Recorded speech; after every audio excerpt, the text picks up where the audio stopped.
Keep your hands and head inside the vehicle at all times. Buckle your seatbelts, check your mirrors, sit on back and relax. It's lights out and away we go for the Tall and Short of It podcast. Good evening, everyone. You're listening to another episode of the Tall and Short of It podcast. I'm your host, Justin. And I'm Aaron. Welcome back, everyone. Really good episode ahead of us today. We've got the F1 season finale race in Abu Dhabi, finding out who was crowned the drivers and constructors champion. We have the Valorant champions Berlin, their Worlds tournament, and we have some spell table magic games that Justin got into. But first, we did want to just start off the episode by saying a little thank you to everyone who's been listening and following along with us. We have had now a full year, January through December, that we're putting together episodes, putting out content for everyone, and really loving doing it throughout the year. We're looking forward to this coming year and doing some more. But with that being said, we're going to be taking a couple weeks off over the next 2 weeks until the new year before we start putting out some more episodes, give ourselves just a little reset, Christmas break, do a little of updates that we want to do for the podcast and everything. Upgrades. Yep. Exactly. So, but Justin, anything you wanted to add on here at the top of the episode? Just a big thank you to everybody listening. Obviously, the show would not be what it was without you. It would just be two of us yelling into the ether. So thank you so much for listening. And it's just been one hell of a year and excited to get into the next year. But yeah, just like Aaron said, taking a 2-week break for the holidays and to do some upgrades. But join us the first week of January. The Tall and Short of It podcast will be back. Follow us on Twitter at the Tall and Short of One for all the updates and for whenever a new video goes live. But yeah, good show ahead of us, Aaron. Give me your Rose, Thorn, and Seed here for the week. What do you got? Can do. So for my Rose this week, couple of things. I had a good weekend. I got to go to a concert on Friday, listen to some pop punk music, and a couple bands that I really enjoyed. We'll circle back to that at the end of the episode in my flavor of the week. Nice. My other thing for my Rose is I've just gotten a lot of love and appreciation from coworkers as I'm kind of on my way out, this being my last week at my company and everything. Everyone who I've bumped into has said that they're sad to see me go, excited for me moving forward and all. So that's been nice to hear that and everything, and get, because I feel the same way. I've enjoyed working with my coworkers here at this company and all. So it is kind of sad for me. So I'm kind of happy in a way that other people are like sad to see me go as well. Sure. So that's a reciprocated feeling. I'm not just like enjoying everyone and being around them and they're like, fuck that guy, get him out of here. Yeah. Counting down the minutes until you're out of there. Yeah, exactly. Mm-hmm. On Friday being like, you can just go a little early. Like, we're tired of seeing you. So that is my Rose concert, dog sitting. Oh, and dog sitting was a blast this weekend. Much better than the previous experience. Nice. So definitely a good time with Wally, my friend's dog. My thorn is just a couple things. The one is saying goodbye to all these coworkers that I enjoy and everything. But I've been joking around, and I'm like, none of us are dying, so at least I'll still be able to stay in touch, even if I'm not going to see them. So it's a great thing about technology in today's day and age. But that, and also just like a small annoying one is just like still getting acne as an adult. Like I have a zit that's like all red and gross under like my mustache, and it's also next to impossible to like deal with because it's under my mustache. And I think I'm past the point where that should still be a thing.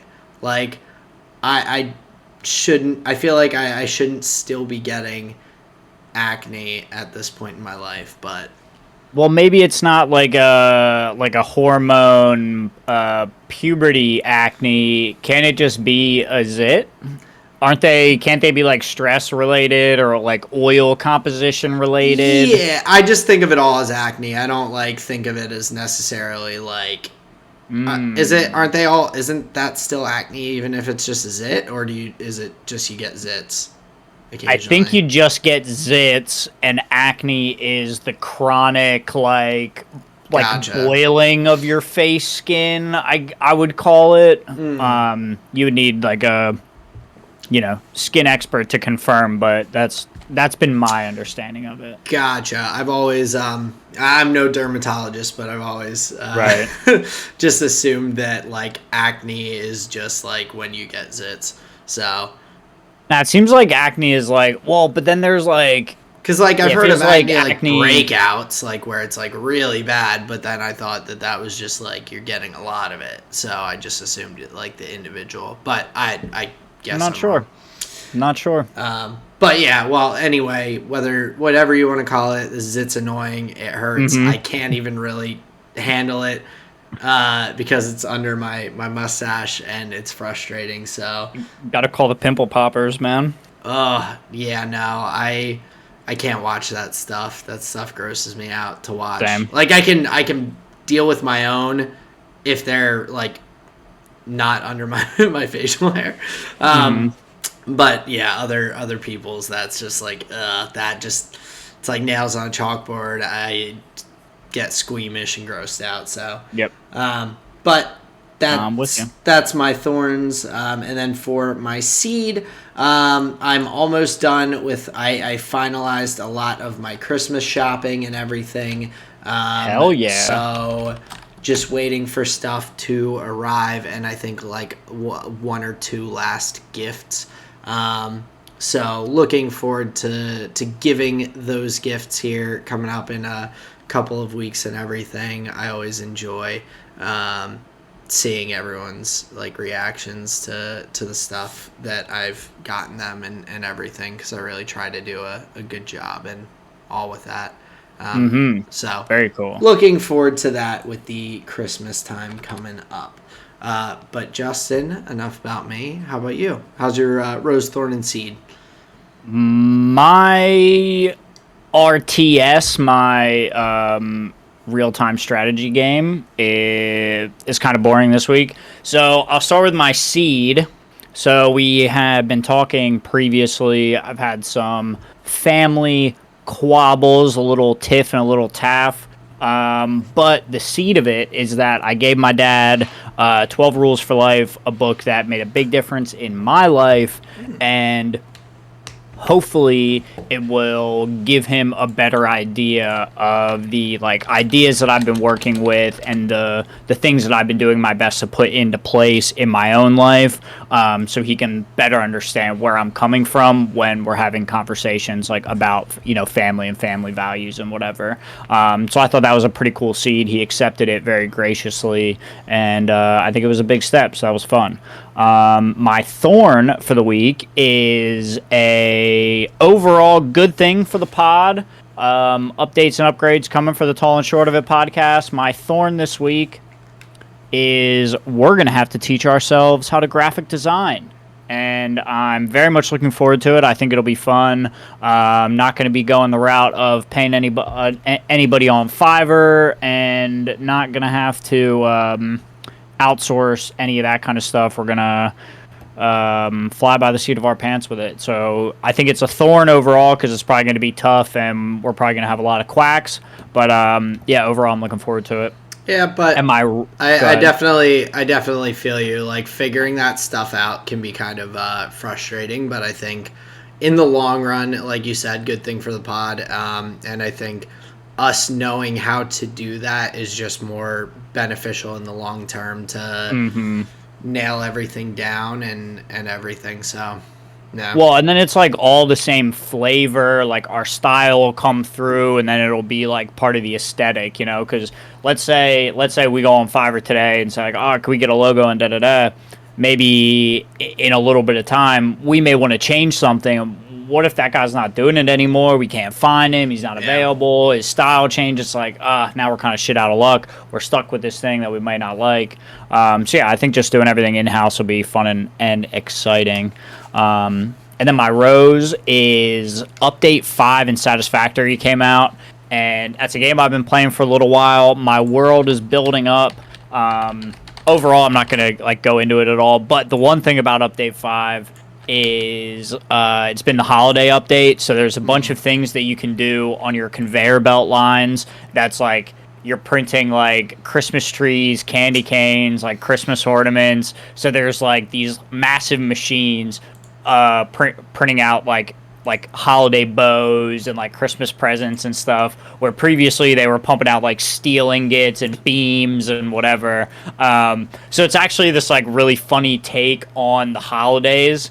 So I've been having fun setting up all my Christmas bow and candy cane conveyor belt lines. So I thought that was kind of funny. Can you not just use the same conveyor belt, or like does it not just automatically change it, or do you have to set up new ones to do that?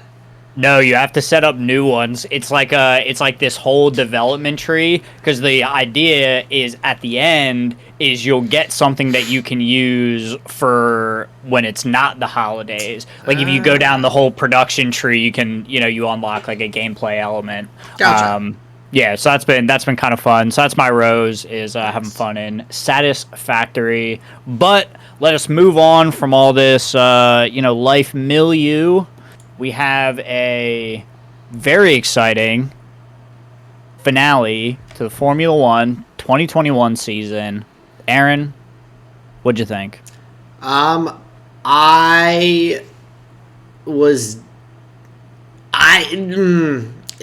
very torn. I feel like I'm disappointed, which might sound surprising to some people who know the results, because Max Verstappen did end up getting the race win and the Drivers' Championship.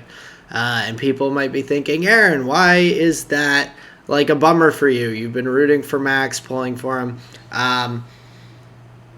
I don't think that Max necessarily should have won based on how the race went and everything. And there are some like little bits on either side. I think he drove phenomenally throughout the year. I also think that there's some things that just happen to go a certain way. There, Baku earlier this season was a race that without a puncture that threw Max into the wall at a high speed. He was far out and away the best driver on the track, and that was when we had the weird tire issues where multiple people were getting punctures without really knowing why and everything. So like that's racing, and sometimes like the person who should win the race doesn't, but in the way that everything went down, it left me pretty disappointed because of the amount of controversy that people are going to I feel like be bringing up around this Drivers' Championship after being one of the best and closest seasons that in our memory, as well as for a lot of people out there who've been in the F1 community. You want to see it finished out on the track, and with the Court of Appeals and everything, there's still some people looking to change the outcome after the race, and I think that they're within their right to appeal things and all. It's part of the process, but it's a bummer at the end of the day. So give me your initial thoughts. Like what were you thinking kind of at the end of the race as everything went down, before we really get into everything that happened? My thoughts are that, and this is what I said to Sarah towards the end of the race, or probably after the conclusion of the race, I said to Sarah, this will likely be this will likely be a championship where they say, like, yeah, Max won, but it's going to be that kind of thing. I In think some people people's are, minds, there yeah, may be an asterisk. right. However, looking at just the racemanship and like what happened on track, overall, it seems like Max had an unforced error at the start of the race that Lewis Hamilton was just ate, and from that position, basically what I'm saying is from the race start, Lewis Hamilton should have had the race. Yep. However, they being Mercedes, it sounded like put too much faith in Lewis's ability to get those tires to the end of the race and missed the window for them to be able to pit. And then luck was in Max's favor where they got the safety car and yada yada, and then, oh, we're not going to let the cars pass. Oh, now we're going to let them pass, and Lewis is on the old hards, Max is on the new softs. Max is going to win that every time. So while I do believe the kerfuffle with the FIA and the final 5 laps, while I do believe that had an impact on the race, I do not believe it had as much of an impact on the race as Mercedes' decision to not pit Lewis Hamilton. It's difficult though, in a way, and so this is where I come to, and this is also just a part of racing. I mean, we saw, I forget if it was this year or last year, I'm blanking in my mind, where we saw a lot of drivers in one race that was a little bit rainy, like going in and changing tires and all, and Lewis staying out on whatever set he was because he was in P1. And so it's a lot easier for teams behind to react to that and everything, because say Lewis does pit there and everything, and Max passes him as he's going into the pits and takes P1, and then the race finishes under safety car. Like that could have happened. And Right. if that ended up being the case, then Mercedes choosing to pit at that point literally would have cost Lewis the world championship.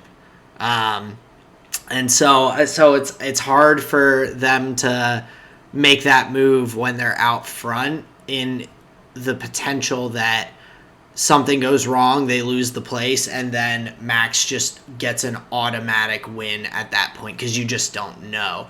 Right. I also kind of feel like because of the position that Latifi's car was in, not being very close to any access road or anything where he had unfortunately crashed on the lap,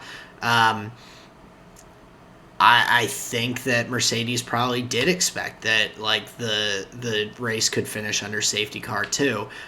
It's happened before in other championships. Like, that's not Right. outside the realm of possibilities. So I think that they were in a really tough position to make that choice, and they made the choice that they were like, we gotta at least give our guy a shot from ahead instead of hoping that he can, like, have the opportunity to make it up from behind if that Sure. were to happen. But an element of that decision was trusting Lewis to get those old tires to the end. Yeah. Like that's questionable at best. Yeah, definitely.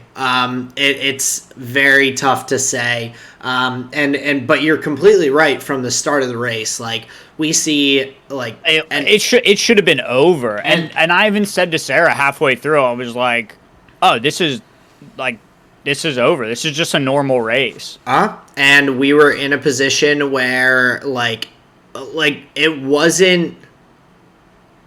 It was Lewis being on his best, and Max slipping up, like you said right at the beginning. Like, Max had a full tenth of a second that his reaction time slower than Lewis. Like, most races, when you look at the reaction time off the line, like, the top drivers, front drivers, are off by, like, like 200ths of a second, 5,000ths of a second, something ridiculous. Like, he was a full tenth off. Like, a full tenth is, like, he only had 0.3 difference in his quali lap over Lewis. Like, that, a full tenth of a second is a lot in an F1 race, especially when it comes to that. And when he had the better tires off the line, there's no reason he should have been behind from the start. He should have been ahead. He should have kept the clean air. And looking at it, I was six turns into the race. Lewis and Max are already getting into it a little bit, and everything. But, like, that's because Max put himself in a bad spot and then made a really aggressive decision to try and, like, dive down on Lewis and try and make a really big lunge. And, like, I don't really necessarily agree with the path that Lewis took when that happened. He cut off he was like, oh, I'm off the track, might as well just cut off as much as I can through here. But, like, that's what happens when Max dove down the inside and everything. And, like, you just got to keep racing from there. Just like Christian Horner got on the radio and told him when the FIA said that they were just letting it go, no decision needing to be made. Christian Horner got on there and was like, hey, fuck it, like, let's get on with it. And so, like, whether you agree with that or not, I thought that was a position Max put himself. Like I've said in the past couple of races, the going off the track and coloring outside the lines is not my favorite thing. But Max kind of forced Lewis into that position a little bit as well. Yeah, definitely. So I can't really fault Lewis for that or anything. I don't want to take anything away. He drove a phenomenal race, and he ended up in a tough spot, unfortunately, with Latifi crashing and the safety car coming on. It's a weird spot. So, and just as a couple of other notes, like, we had some, like, really interesting, like, starting positions too. Like, Sergio wasn't even P3. Valtteri wasn't. Valtteri starting P6, Sergio starting P4. Like, from the start, there was a lot of kind of strangeness in after qualifying and all, and leaving just the two title contenders up there kind of on their own to just duke it out for a bit. But it ended up being like, regardless of the FIA calls, if it hadn't been for Sergio's drive, I'm not even sure Max would have been in a position to capitalize like that.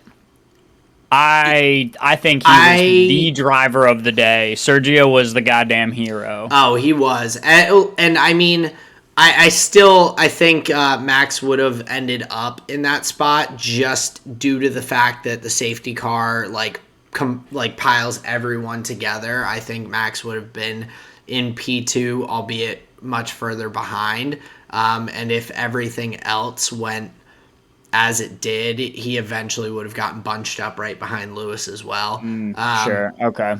But, like, I mean, obviously not knowing that that's going to happen later in the race, like, Sergio put Max back in that race. That was unbelievable driving, and I know Lewis was upset about it, didn't think it was fair and all, but as it was mentioned by a couple of people that I forget if it was on the broadcast or if it was some of the other, like, things I've listened to since the race, he did the same thing to his own teammate, trying to get Nico Rosberg not to win the championship by like gunning it and staying out ahead during any of the overtaking areas, and then through the slower corners and everything, slowing down when there's no opportunity to pass, defending really well, putting his car in perfect position and all. Like, he did it to his own teammate a few years ago. So I can't really agree with Lewis coming out and being like, "Oh, this is ridiculous. This is unsafe driving." I don't think it was unsafe driving. I think Sergio like played that perfectly. It is wild for Max have been able to gain like 7 seconds or so in a lap and a half or so. Yeah, that was wild. But that's credit to Checo, man. And Max was fully on, like, Checo's the best teammate. Like, he's amazing. And really, like, if that ends up being like the best thing that Checo did all year, it helped Max win his first championship. So that was pretty incredible from Sergio. I think that he would get driver of the day if it wasn't Kimi's last race. Well, and it wasn't even just during the race, the keeping Lewis behind. It was the qualifier lap that he helped Max get as well, where he sacrificed his first time to give Max the tow. Yeah. Like, he was just there from a teammate perspective big time this weekend. And so that was just really cool to see from Red Bull. And he put in a really, really good lap too. Lando like just snuck in there, just barely ahead of him. But I mean, he put in a lap ahead of Valtteri and everything, and Sainz snuck in there in between too. So really, yeah, phenomenal weekend from Checo and everything. It's fun to see that kind of teamwork from the top teams. I mean, Valtteri's done stuff to help out Lewis. Checo's doing stuff throughout, like, here in this race to help out Max and everything. And so it's fun. There's obviously bad blood in the Mercedes family, though. Latifi puts it into the wall to compromise Lewis Hamilton's chances of the championship. Well, that's something that I did want to bring up too, which is like, I really did. It's unfortunate that I did expect this to happen, but Will Buxton tweeted out, this is his tweet, there's an awful lot of actually pretty horrific stuff being sent Latifi's way today. Whatever you think of how the race went down, your ire most certainly is not with him. Think everyone needs to gain a bit of perspective and calm down. And so, like, if you're, like, gonna be out there and everything, like, crashes happen, man. Fucking, that is the worst time for a crash to happen, though. It is, and, like, I just think that anyone who blames that on Latifi is just being absolutely ridiculous. Like, you need to, like, get your head out of your ass and fucking, like, just move on and, like, take it up with, like, if you're gonna have an issue with anyone, just take it up with Michael Massey, like everyone does on the team radios. Like, like, you can't take it out on poor Nick Latifi. Like, all his fault. That's absurd to me. But speaking of the other side of the Mercedes camp, George Russell sitting on the sidelines after DNFing, and as the race is finishing, tweeting out all caps, "This is unacceptable," and then responding to his own tweet saying, "Max is an absolutely fantastic driver who has had an incredible season. I have nothing but huge respect for him, but what just happened is absolutely unacceptable. I cannot believe what we've just seen." And all I can think is that George was sitting there in the pit lane and everything, and glanced over and saw Toto, like, with this fire behind his eyes that he's never seen before, and was like, oh, gotta cover my ass for next year. Let's start off on a good note. Like, Well, how much of the this is unacceptable do you think is like part of the team talking point? Like if you look at a bunch of other Twitter accounts like from the Mercedes squad, is that what they were tweeting out too? I mean, I think looking at a lot of the Mercedes stuff, there was clearly a lot of disagreement with how things happened. Of I mean, course. so like I think that I mean I'm not saying that George only said it due to that. I think he probably did believe it some, but also there was someone who brought up the fact that when George got his podium this year in the race that didn't happen, the one lap in the rain under safety car where he had that, phenomenal P3 qualifying in the wet. He was like, it doesn't matter how it happens. Like a podium's a podium. Like that's the way the cookie crumbles kind of Right. reaction. Right. And So now he's so, I mean, some people pointed out that it flipped a little bit. I mean, obviously, this is coming down a to little the different. drivers' championship and everything, and the deciding factor, as opposed to everyone being in the same, having the same opportunity in those wet conditions, and him qualifying like. But it when it came down to the rules that shook out well for him, he was not complaining too much. So. But like I said, it's not the exact same situation. There's a lot of additional intricacies to this one. So Yeah. To talk about what's unacceptable though. So it was the way I understand it, it was the we're not gonna let these cars unlap themselves, and then that call I guess like hung in the air for some time, and then all of a sudden it was oh, it's cleaned up, safety cars coming in, these guys can unlap themselves, yeah, and we're going racing for the final lap. yeah, and so However, go ahead. the confusion was not letting the cars unlap themselves because that's what usually happens. It was the original let the field stay as it is and let them just do laps like that. Yeah, And it was the quickness at which the mind shifted. yeah. Well, and so it does make me wonder, and I really I don't know if there's a way to know, but this year, obviously, with the adding the radio messages between the pit lanes and the like the teams and Michael Massey and the FIA, I'm curious if previously the teams had direct access to talk to those officials on the radio in past years, or if it was and now they're just allowing those radio messages to be broadcast on the broadcast, or if that's a new thing that they've been allowed to like directly talk to the FIA and to Michael Massey there, because that kind of comes into play a little bit, because it seems as though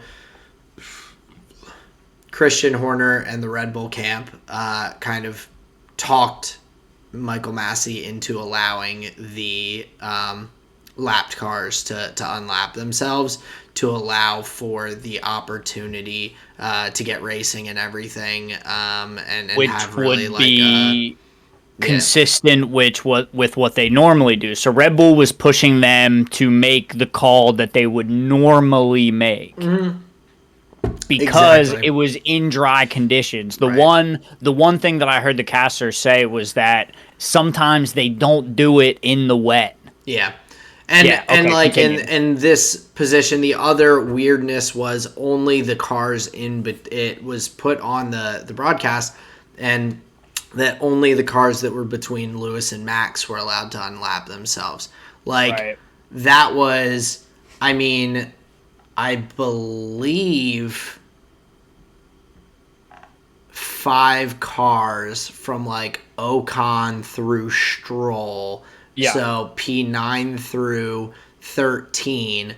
So there were 3 other cars at that point that had been lapped. That were still in the race that did not have the opportunity to unlap, or 2 other cars that did not have the opportunity to unlap themselves. So that's meaning the FIA would have believed that they were not in a position to mess up racing at the front. Right, exactly. Okay. So it's like I don't know what is the best solution there. Actually, I think probably, which is something that was thrown out, 5 laps to go in this race, accident and everything. I think that the best decision, and people would have been upset with it in this way too, would probably have been to red flag the race, 5 laps to go, let everyone change their tires, put everyone on the grid for a rolling start, and give the boys 4 or 5 laps to just gun it out for like a little mini sprint race for the championship. Because like you have to do something with the car out on the track. Like you can't just be like, let's just let it go and let Lewis be wet. Like you can't, like you have to pull a safety car. You have to stop the race in some way, or like allow for safety measures. Maybe that's the better option, but then of course Mercedes is probably in that position, especially if Max wins in that kind of little shootout, to be like, they shouldn't have red flagged it, this should have ended under safety car, blah blah blah blah, this is ridiculous, this isn't the way that things are done when there's a crash in a race. And like there would have been people up in arms that way too, but but yeah, allowing Max on the fresh soft tires versus Lewis's like 35 lap old hard tires, I think is a tough spot for Lewis to be in. And I can understand why some people would be frustrated with that as well. Unfortunately, though, the FIA doesn't care about Lewis's tires. They care about the general safety of all of the drivers and marshals on track. Oh, absolutely. Right?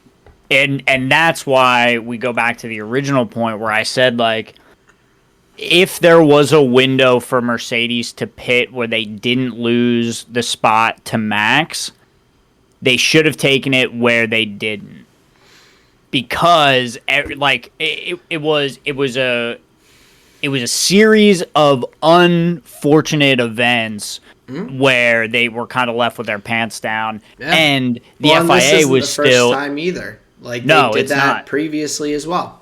Exactly. So I might argue that there is a significant disparity in strategic. What would you say? Strategic know-how between Red Bull and Mercedes. It seems like Red Bull understood, not that they could see the future, but they understood that they were going to have to shake up the strategy to try and get something done.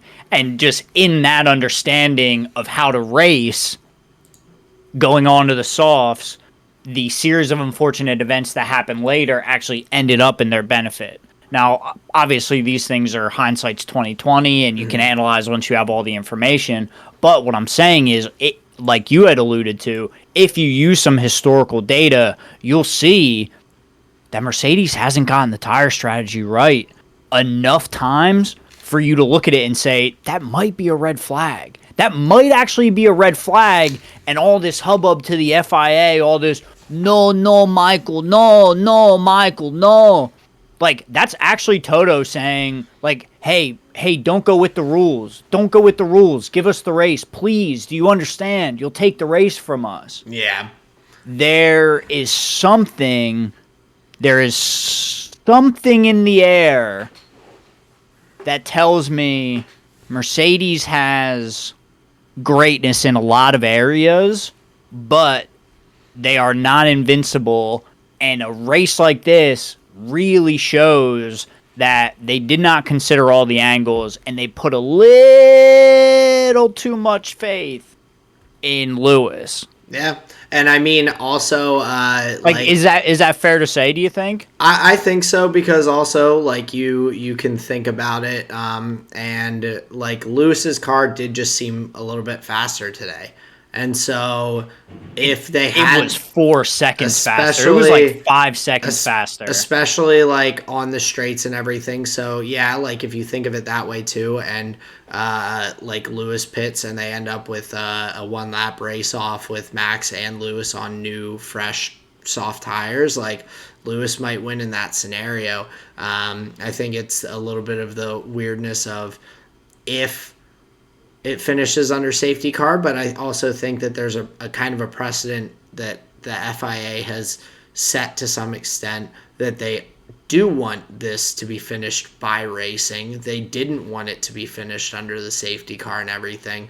So yeah, from that perspective, like Mercedes not thinking about, okay, let's put Lewis on soft tires and everything, and all, because like if Max stays out on hards to get track position on Lewis and everything, then we could have the complete reverse scenario of Lewis doing a 1 lap just like beating Max out as Max tries to stay out and all. So exactly, it's really an unfortunately difficult situation that the FIA got put in. Imagine if they had 10 laps to go. Completely different. Yeah, right. Sorry. Like there's probably none of this, and no one really coming out with that much frustration and all. I think that it is difficult from a lot of people's perspectives to see things like, yeah, the FIA said, or Michael Massey, no, cars can unlap themselves. Okay, well, now the cars can lap themselves. And I was going through the, because Mercedes did put 2 appeals in, but also, one thing that's a little like weird from the Mercedes camp, as well, is that they brought their big bad legal guy to Abu Dhabi before this race in case something happened that they didn't like. Like they hired like the biggest, baddest like lawyer that they could for this race, and I'm blanking on his name, but this guy had won some big cases. Interesting. So like they brought him into well, doesn't that make, I mean, I know you're alluding to, like, you know, were they ready for a fight? And I might argue like they probably should have been, honestly. Yeah, like, but if Red Bull didn't have a lawyer there as well, I'd be surprised. Yeah, well, this is like someone he won a case against the like United European Football Association to unban a European football team that had been like levied bans, and he won a giant case against MasterCard, like this huge giant lawsuit and everything. Gotcha. Like he's like a big bad scary lawyer guy. And they understand to win a case, you just have to convince like 12 like noodle everyday citizens. Well, not in this situation, because this can't go to like an actual court of law. This is like would go to the appeals to the FIA, and then there is like the FIA has its own like court, because like you can't take this like to a standard court or anything. Oh yeah, that was dumb.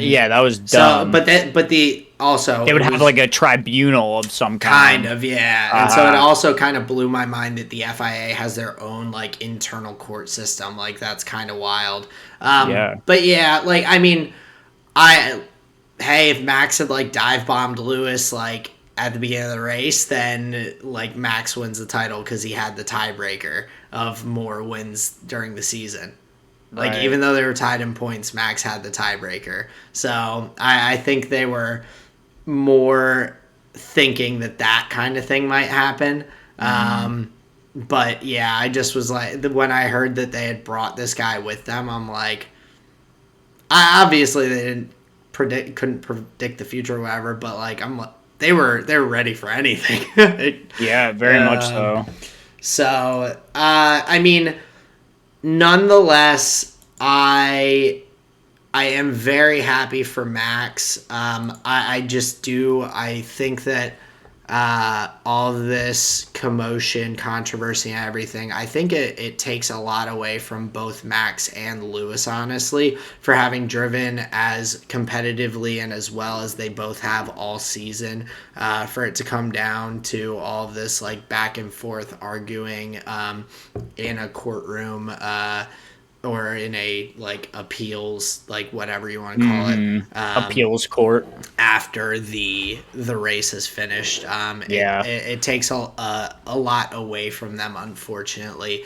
In really probably one of the best showdowns that we have had in Formula One ever, potentially. It's like it's got to be up there. There's been hardly any time where it's come into the final race perfectly tied, let alone with Last two time was phenomenal drivers. 1974. I thought that's what the year was, but I didn't want to throw it out if it was if I was wrong. So A good bit of time ago. But yeah, it's crazy that after like 23 races, it came down to just one lap, effectively, where like, because everything else being equal, the rest of the year it was like Lewis and Max 1-2, just just shifting them back and forth. So them being at the front at the end is like reasonable. It's well within the thing, and but yeah, I would agree with you. Maybe not the most honorable way to finish, not the cleanest way to finish, but a finish nonetheless. yeah, but also to credit a number of people with the sportsmanship and everything. Lewis Hamilton's like post race interview and everything that he gave. I mean, I know a lot of people are probably like, oh, it's all the usual generic, but like for him to have just had the championship essentially just like the rug pulled out from under him, whether you want to say it's by the FIA or by just Max like beating him out in one lap, Right. like after having pretty strong control of the race and everything that happened being pretty outside of his control. Like that man was a like the epitome of class and sportsmanship and everything. I saw today he is actually going to be knighted on Wednesday, so he's going to be Sir Lewis Hamilton. So he's going to be. I thought he was already. For some reason, I thought he was too. Well, maybe they did it like honorably, and because of COVID, they didn't put the sword on his shoulders, and maybe now they're finally just putting the swords on his shoulder. Yeah, that might be. So I saw that. I'm pretty sure they called him Sir Lewis Hamilton before. I could have sworn he was too. Yeah. So No, I I'm saw with that, and I was like, oh, that's dope. But that's like, and also like.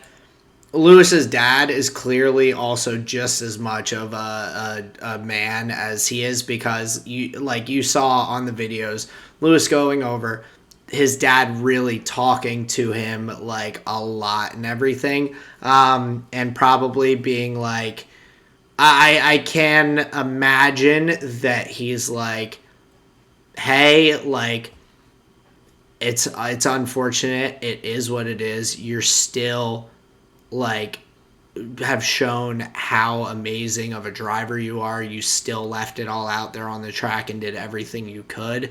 Like, you have a lot of people that are in your camp and everything that deserve the acknowledgement that and credit for helping you get here.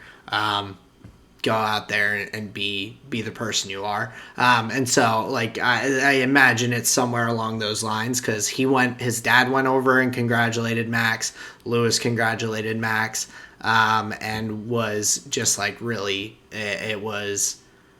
I don't know if I would be able to do that if you put me in Lewis's shoes, without even a single mention to any frustration with the FIA decisions and all and everything. He was like, everything goes back to the team, and congrats to Max. He drove phenomenally and all. So Yeah, I thought that was super dope. Seeing his dad go through the garage and congratulate Jos and Max, I thought was super dope as well.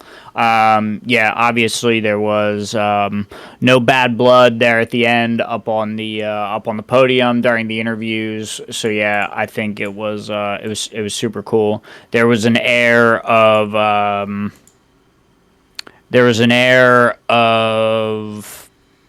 probably acknowledgement from Max that the moment wasn't as maybe lit up as it could have been. But yeah, he in victory, I would say he was gracious just as much as Lewis was in defeat. Yeah, and I mean even after the race today, he was interviewed. I believe it was by Sky F1 and Sky Sports Media, and he mentioned that Toto did reach out to him, sent him a text message congratulating him, and he also spoke highly of Lewis in terms of being a great sportsman and everything as well.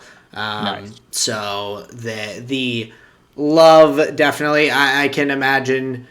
Matt, That's not easy. That's not where you want to be. Yeah, and I think Max, like, he may not have like given as much congratulations or whatnot to Lewis like right out there, but like obviously I can imagine he was just overcome with the emotion of like everything that like he had finally done it, that this was like the culmination of so many years of effort and everything.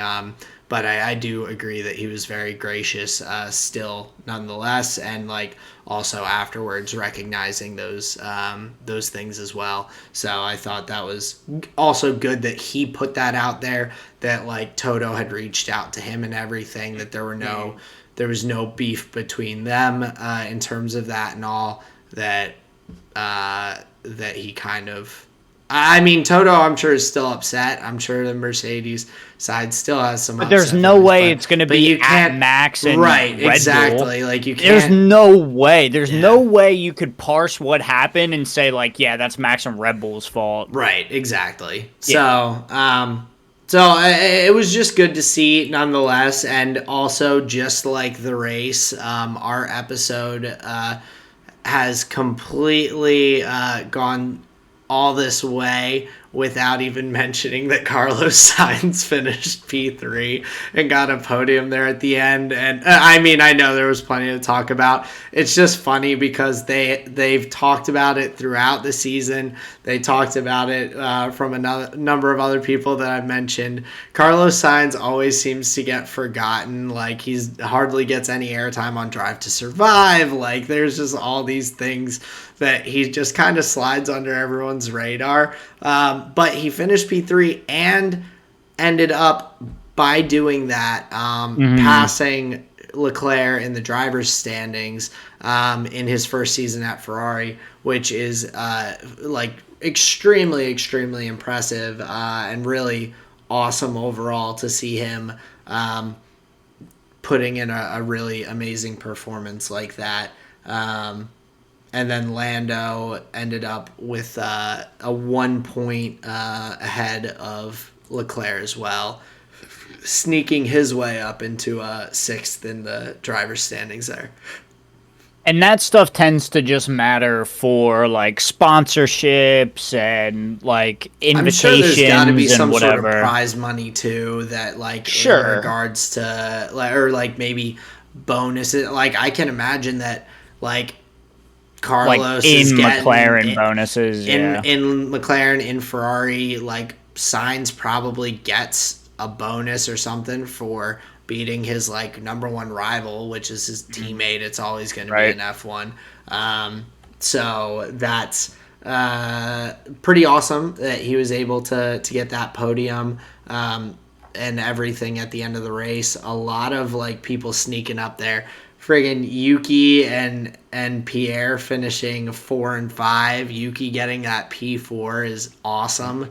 Yeah, it's amazing. So I love that for both of them, both Yuki and Pierre. Help it Well, I think like it just bodes well for 2022. Like AlphaTauri has been able to set up their car really well, like every single weekend. And we talked about it consistently throughout the year where Yuki has been impressive. And what's kind of awesome is this race is kind of the culmination of that, Yeah. where he scores his top finish in Formula One right at the end of the year.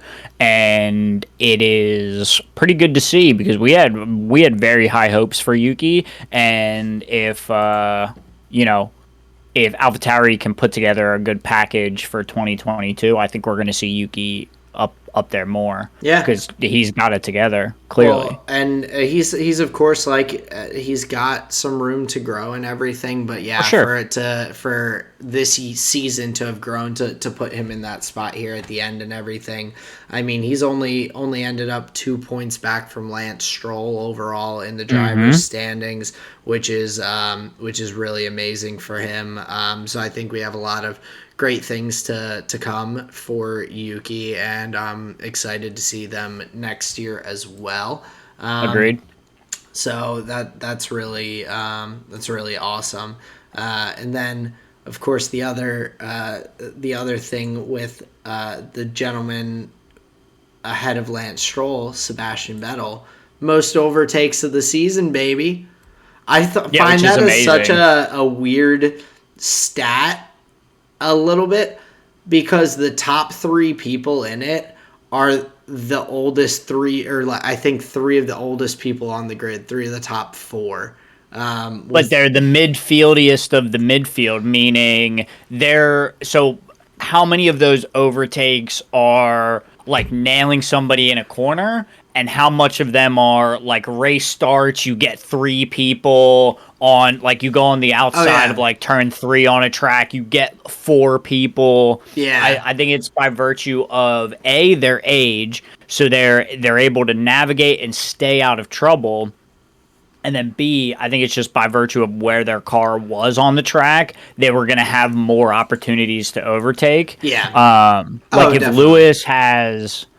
Lewis has most overtakes, like, and most podiums, that would be an insane stat, right? Oh, yeah. Because that means he's not doing it from the front. He's over, right? So I think there's something interesting about that statistic, but I think overall it just means that they're racy and in the midfield. Yeah, well, and I thought it was Sergio Perez was 5th on that list too, and Sainz was 4th on it. So You have a race where you go 20-1. That is a large number that's being added to that tally, sir. Oh, most definitely.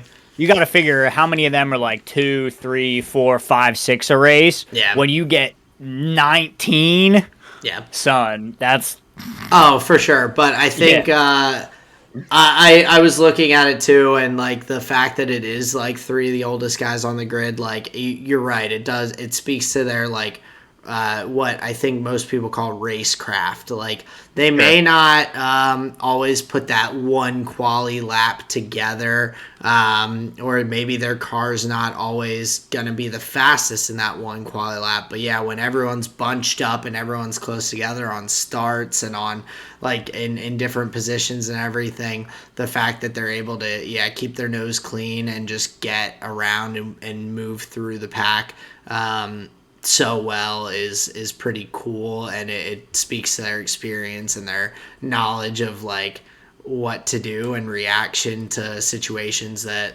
they've maybe seen before, Yeah. and everything. But that's a cool stat that I like that they have kind of kept up with throughout the season. But another thing was Max actually had another record he set, which I think is, it's always one of those weird things when you have like more opportunities to set a record.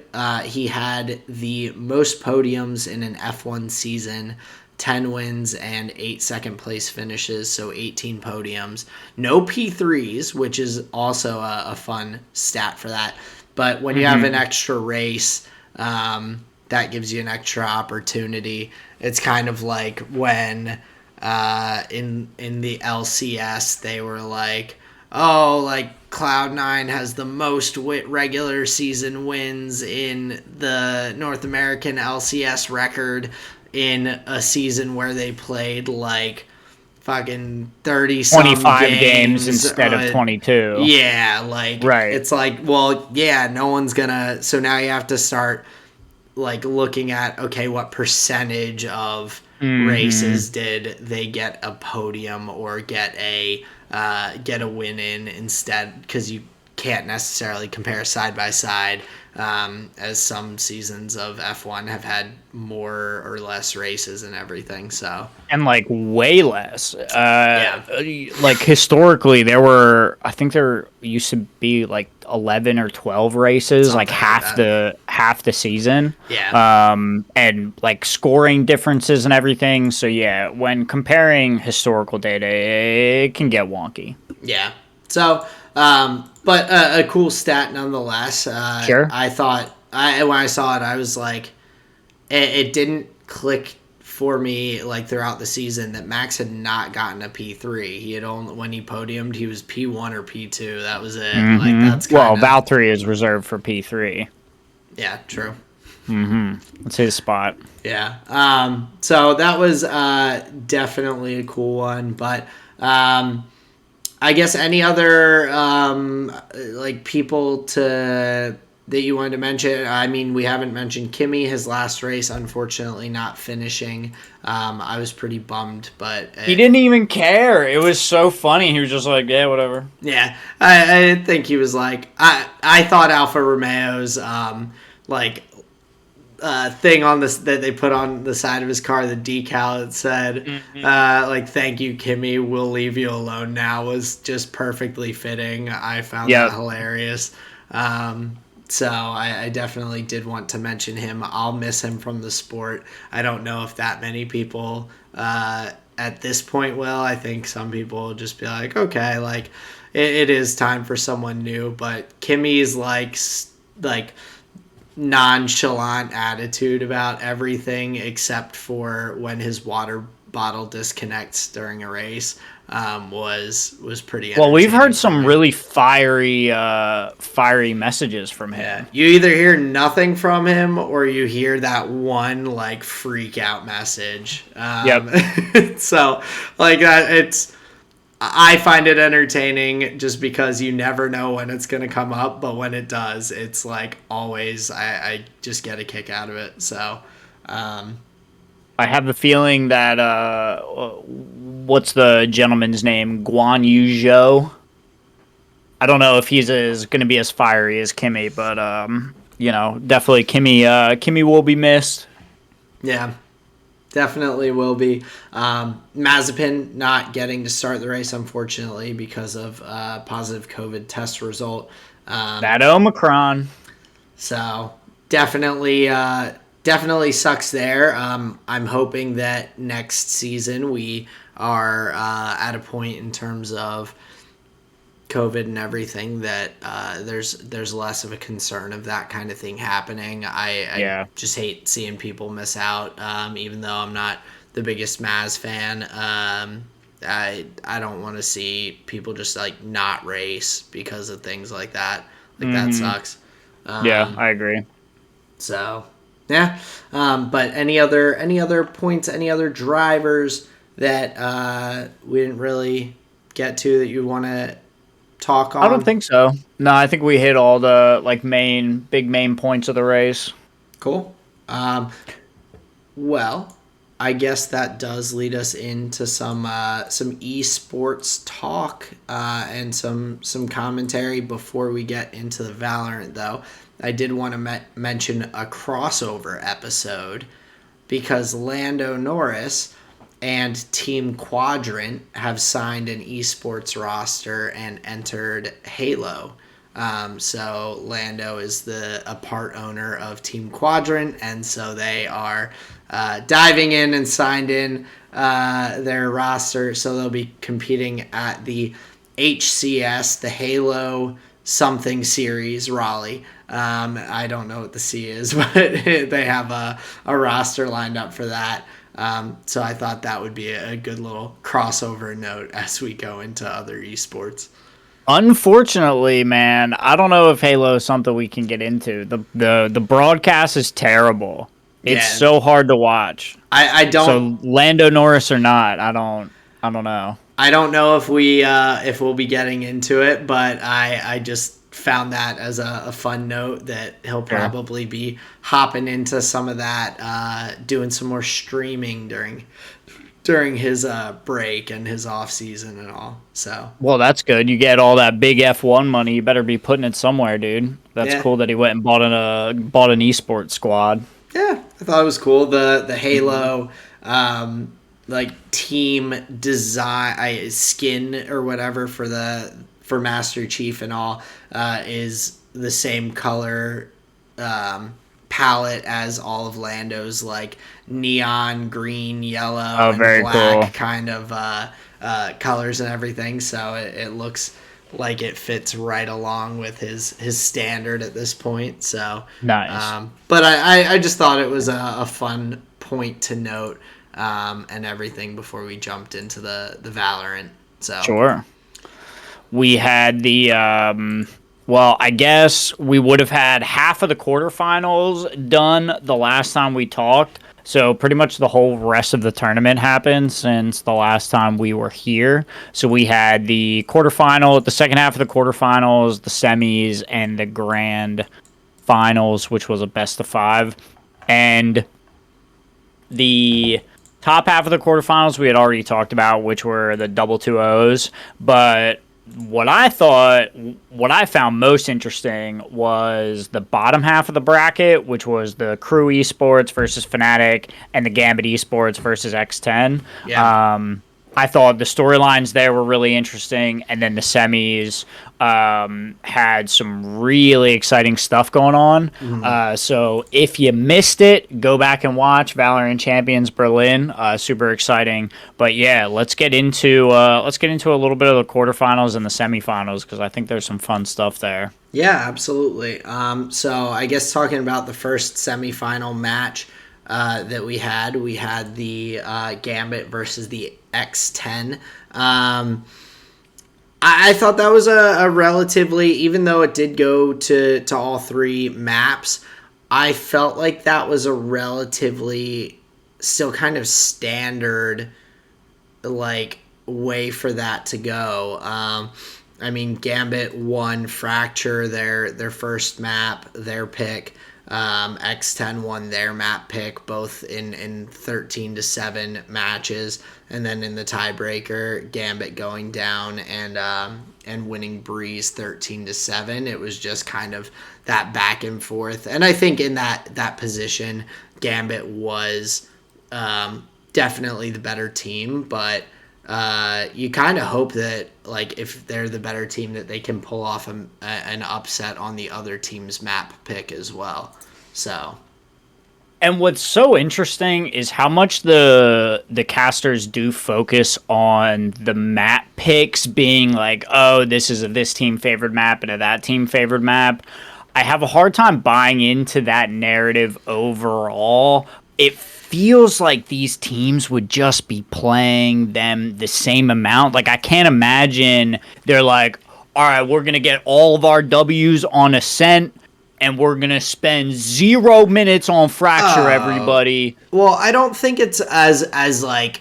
I think on the broadcast, that's what they make it seem like, but I agree. I don't think it is like that. However, I do like agree with the fact that there are definitely teams that have like certain maps that they're just like And there's a dominant strategic on. element to it. They are so like on what on Icebox, they like maybe someone just really like they're good at getting those early picks and everything, and they just know the angles that they need to hold on the site to really control that and everything, or because that has so many weird corners, maybe their team just is like maybe they don't have as like necessarily as good setup, but they're just really good at getting those quick flicks around corners and stuff like that that can come so huge in on Icebox and everything, and Especially all on and the A site where you have Nest, but also there's the corridors leading around Nest are so tight, but yeah. you have to flick both sides because Right. there's that whole open section on the far wall, but then you have that corridor that butts up like right against the wall. Oh yeah. So yeah, exactly what you're talking about. Like it's so tight in there. Yeah, and I think some of the teams really do also have like It's the utility like usage. well yeah, like the champions or the agents that they are better at playing or more confident at playing, like lean towards different maps a little bit better, like having a jet on certain maps and having a good jet is going to like have a bigger impact than that same player on like Sova or on Rays or something like that. Like you're gonna get a different quality, and so like that comes into play to it as well. Very much so, yeah. A So there lot. is actually a lot going on in the veto and in the champion select as well. Yeah. So, but In that series, to get back to the Gambit X10 series, what I think is so fascinating is Gambit, it feels like had the strongest fracture in the tournament. So that was the new map that just got added. It felt like as we got into the later stages, Gambit was really excelling at Fracture. And so it kind of fascinated me that they picked into the Fracture where a lot of teams were leaving it for like map 2 or map 3. So for them to have a lock on that new map, I thought was pretty cool. I'm kind of curious. I would have to look and see if I can find it, but I don't really know what their in their earlier matches. I don't know how many times they ended up playing it. I'm gonna have to glance at it here real quick, because I don't see it in either of their opening matches. Yeah, so they didn't play it against VKS, and they didn't have to play it against Team Secret either. Yeah, so they did play it. They played it there against X10, and then they played it in the spoiler alert. They played it in the finals as well. So Which they did win that map in the final. yeah, I'm looking to see. I don't, but it was definitely a map in general that yeah teams were kind of avoiding. Like I don't think we saw it hardly at all. We saw it once between Fnatic and C9. It seems like that might be one that Fnatic was not super afraid to play because Fnatic played it twice. But yeah, it didn't really. I don't think we saw it hardly at all from anyone Which else isn't throughout the surprising. tournament. Yeah, I mean, less practice on it, less like specific strats and all. But it seems like a really cool map. So I liked it I'm a lot. looking forward to seeing more of it and everything. But yeah, like the fact that they were pretty comfortable enough, especially in the match against X10, to pick it as their like initial map of the series. That's pretty ballsy. Because if you flub that and then you're going to play on the map that the other team picked, like, and then you have Breeze's map 3 too. Like Breeze has been pretty up in the air, it seems, where it didn't feel like any one team had a lockdown on Breeze. It really felt like a toss-up. That and Icebox. It seemed like we're giving teams equal trouble. So you're right. I think in that scenario they would have been down. What I thought was most interesting about the X10 was they really liked the KO pick. They really liked the knife to get like early game or early round information on site hits.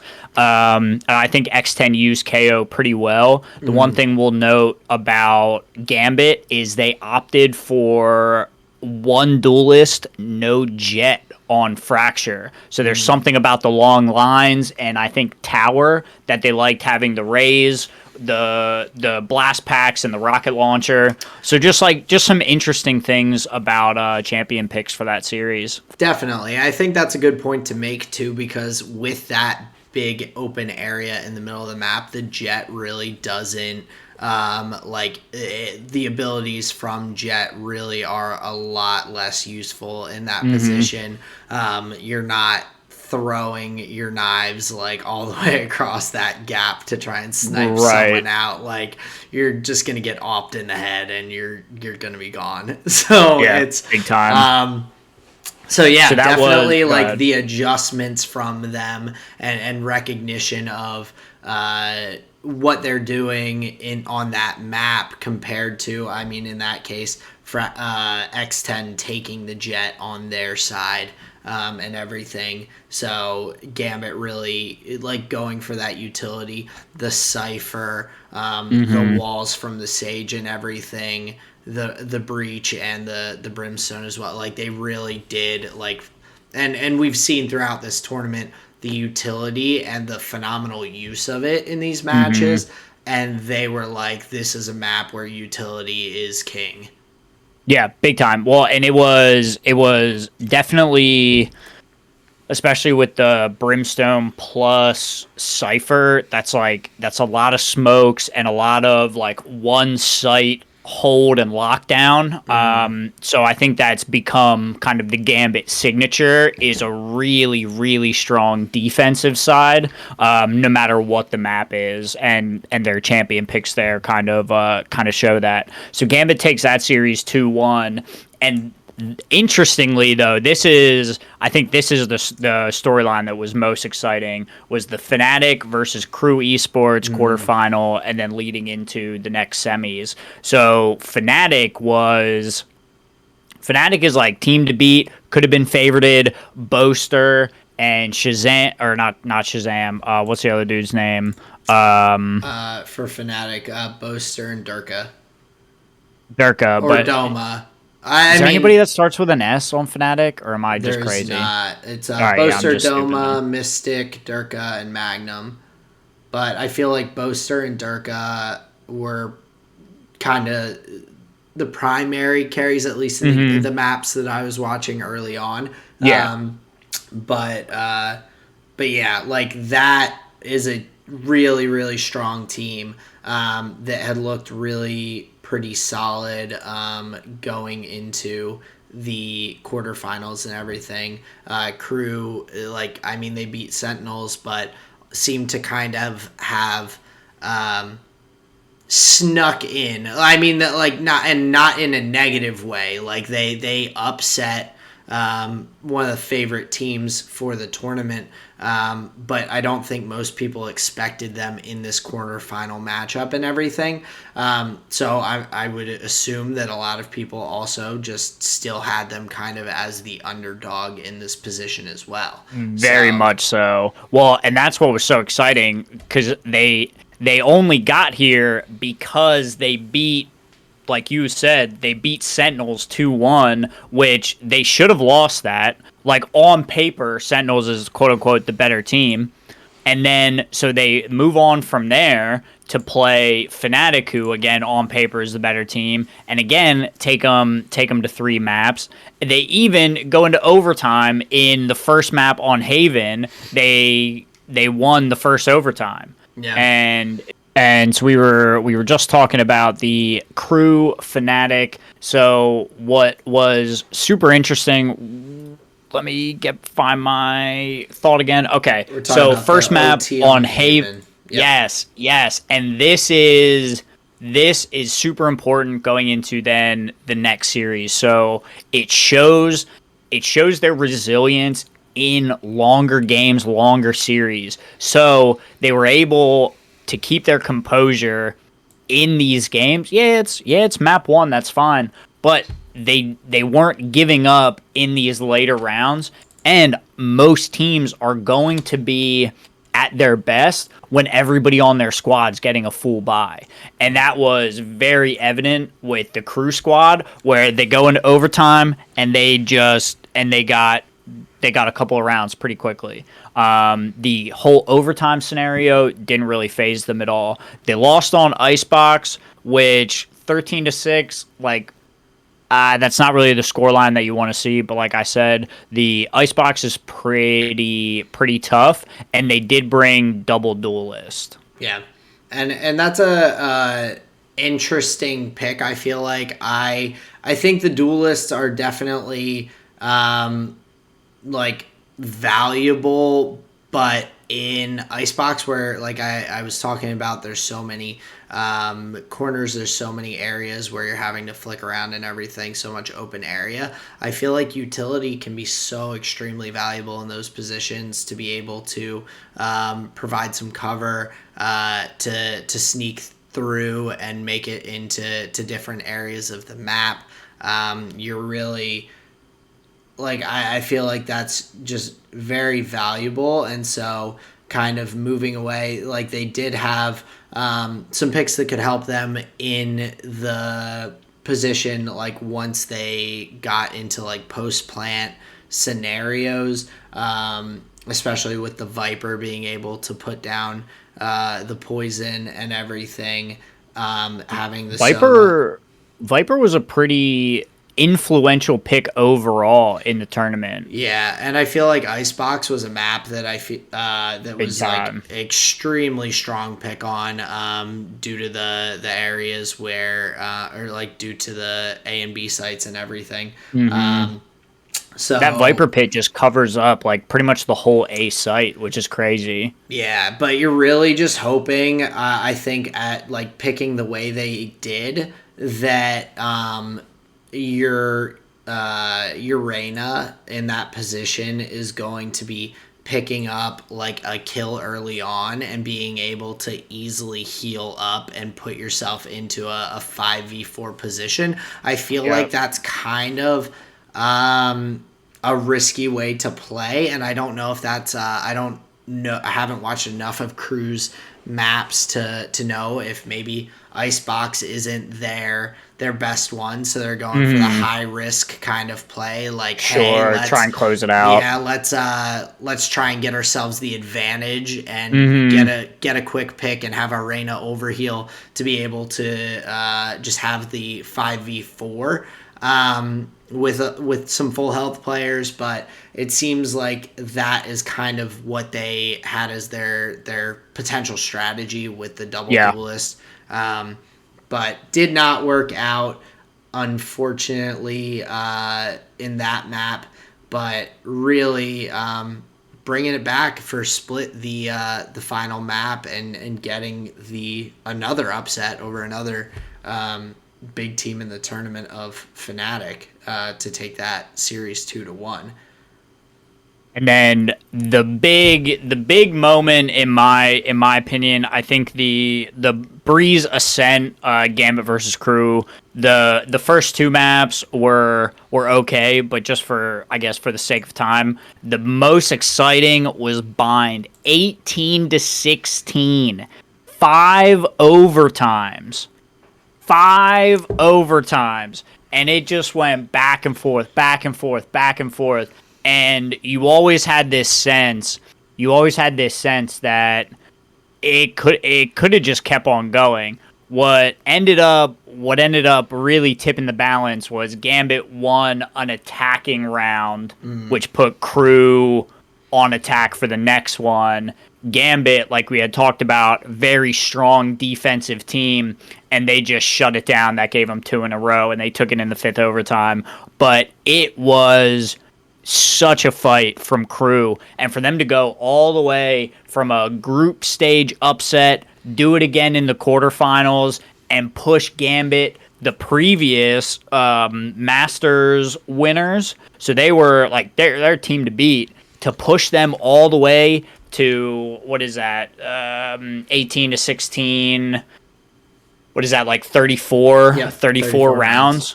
That's insane. Yeah. And I think Nagzet and Kesnet became my favorite players. They were absolutely popping off during this series. Oh, yeah. I think that was the best map of the whole tournament. I was in my loving opinion. watching Kesnet throughout the series or throughout the tournament. He may be the MVP in my opinion. I thought he was fucking nuts, dude. And from a team that like we said, like they shouldn't have been in that position. I thought he really was putting the team on his back and just came alive in some of those rounds. Yeah, no, absolutely. He looked ridiculous, and I believe so. I was watching through this matchup and everything. And there was one point on, I believe it was on Ascent, where he was down to being the last person left on his team, and he got like 4 kills in a row and was going 1v1 for like the ace clutch. And unfortunately at that point, I think he was down to 10 HP left or something like that, and like just couldn't quite get it. But I was like sitting there, I'm like, is this man gonna do this? I'm like, is he gonna sneak through and go crazy on them and get that just like huge clutch for his team and all? And he was so close, but that was the fun. Like, he was sitting there and pulling up on a 3-man little like clump and just knocking him out. Pistol, I believe he was using the Ghost at the time, just like man after man after man, and I'm like, this is insane. Like, just 2 people swing on him at the same time, just 2, and he was just like, nope, just gonna keep picking him off, whittling it down. He was absolutely insane, and if it wasn't for that, like some of those pop-off performances, I'm not sure Crew would have gotten as far as they did. But that was just one half of the bracket, and what I think is crazy was, I'm not sure the whole time in talking about the tournament, we didn't say anything about Ascend, and they go 2-0 in the quarters, 2-0 in the semis, and then beat Gambit in the finals 3-2. Yeah. And they like just kind of casual, just slid on through. They really didn't have any problems until the finals. I think it's because they didn't really have many close matches at all. They had the 2-1 versus Keyed Stars in their very first map. Yep. And then had 2-0'd everything up until the finals. I mean, they had and it is kind of crazy that we didn't really mention them much, because they had the highest round differential in their 2 games coming out of the first out of their group. They were plus 16 on rounds. Gambit was plus 14. Team Secret actually was the highest. I missed them. Team Secret was plus 19, but they had an additional game that they had the opportunity to be up there on. So like some dominant wins on their side as well. But yeah, Ascend dominating Team Secret in the quarters, really like doing the same to Team Liquid in the semis, and then going on into the finals versus Gambit. I'm gonna have to go back and watch that 5-game series, because it did go the full length, back and forth. You get to see all these different maps and everything. That's so fun. Yeah, I think it's actually a good final to go back and watch. A lot of highlights, and again, this like it shows Gambit's dominance against the team that wins the tournament. They beat them 13-3 on Fracture. Yeah, not even close. That's going to be a map that just starts getting banned away from them. It's going to have to be. Because if we're looking at what was banned, like Ascend banned Haven, and I at this point I just feel like Gambit looks so strong on Fracture comparatively to everyone. I'm sure everyone will start to adjust to the map more and all. But But boy, was it a good weapon in their pocket for this tournament. To be that comfortable, that's the ace up the sleeve, to be good on the map that no one else knows how to play and everything. And once again, they decide to forego the jet pick, leaving that up, and Ascend taking that jet pick and everything. Similarly to what had happened in the match against X Crit. They know what they're doing there. Clearly. And the strong defense and everything, I think, with the amount of utility that they're bringing in, just is pretty dominant there. So I imagine teams are going to be looking back at their maps for Fracture to see kind of what the meta is going to be moving forward. And what's fascinating is these were teams that have played against each other before. They were from the same region, Ascend and Gambit. So there's some history there from their home region. They're players that know each other. So yeah, the series going to all 5 games was super exciting, and I would recommend going back and watching it because it was really cool. Yeah. But just kind of final thoughts, just because I don't want to like spoil anything, whatever, ruin too many results. Just some final thoughts. I think as the first Worlds, as the first major, basically not the first major because it had all the feeding tournaments, but for the first Worlds of Valorant, I was super pleased, man. I had a lot of fun watching it, and I very much look forward to more. Yeah, I do also find it pretty interesting that they did it over such like a short time period. They did all of these matches in an 11-day stretch, or I guess 12-day stretch from December 1st to the 12th, compared to with League of Legends, they are only having like games really heavily around the weekends. You're not having everything just go through day after day after day. Similar format in terms of like the bracket play out, the way that the groups are set up so that groups are playing on different days and stuff like that, towards the end, at least, I believe. So like similar kind of general format, but yeah, I think that it was definitely a success, and I love all these like feeding tournaments that are leading up to everything, since there's a little less of a like regional competitive scene. This is much more similar to like the CSGO kind of regular season type format leading up into majors for CSGO. So definitely, I think a step in the right direction to kind of continue forward into future years of Valorant. So yeah, for sure. Definitely a good tournament. Shout out to Ascend eSports. They become Valorant's first world champions in 5 maps. Yep. So congrats to them. But getting into our next kind of segment here on the podcast, Justin, you got some spell table games in, some Magic. I know you wanted to talk about it and everything. So let's hear.